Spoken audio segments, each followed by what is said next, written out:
আজ নীল ষষ্ঠী। আজ প্রথমবার মিঠির জন্য নীল ষষ্ঠীর উপোস করেছিলাম আমি। আর কাল হচ্ছে চৈত্র সংক্রান্তি বা ছাতু সংক্রান্তি। আর কাল আমাদের বাড়িতে তুলসী গাছে ঝাড়া বাঁধা হবে। নতুন বাড়িতে আসার পর এটা আমাদের প্রথম তুলসী গাছ। এতদিন বাড়িতে কাজ চলছিল বলে তুলসী গাছ পোতার সুযোগ হয়ে ওঠেনি।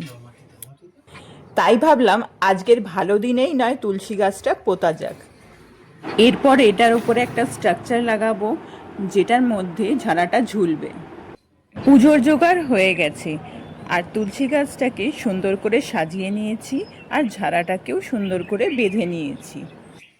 এই ঘটের মধ্যে একটা কয়েন, সুপারি, শীষওয়ালা আম, কলা আর 3টে বেলপাতা দিয়েছি।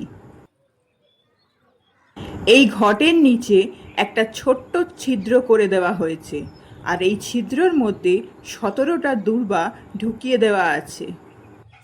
যখন এই ঝাড়ায় আমরা জল ঢালবো, ঝাড়ার জলটা অল্প অল্প করে তুলসী গাছের উপর পড়তে থাকবে।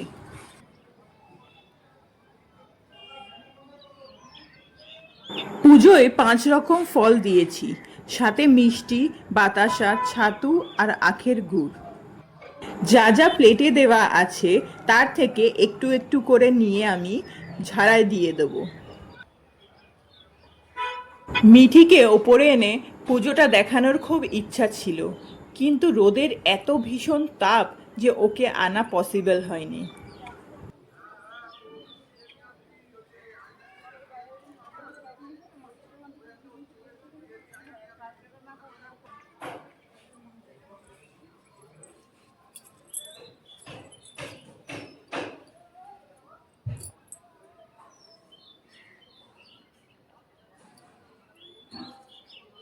এবছরের মতন তুলসীর ঝাড়া পুজো হয়ে গেল।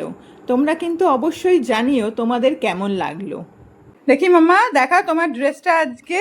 হ্যাঁ মা, আজকে থেকে নতুন ড্রেস পরা শুরু হয়ে গেছে তোমার? কিন্তু তুমি নতুন ড্রেস পরে ঘুমিয়ে পড়লে কেন? তুমি তো পুজোটা মিস করে দিলে মা।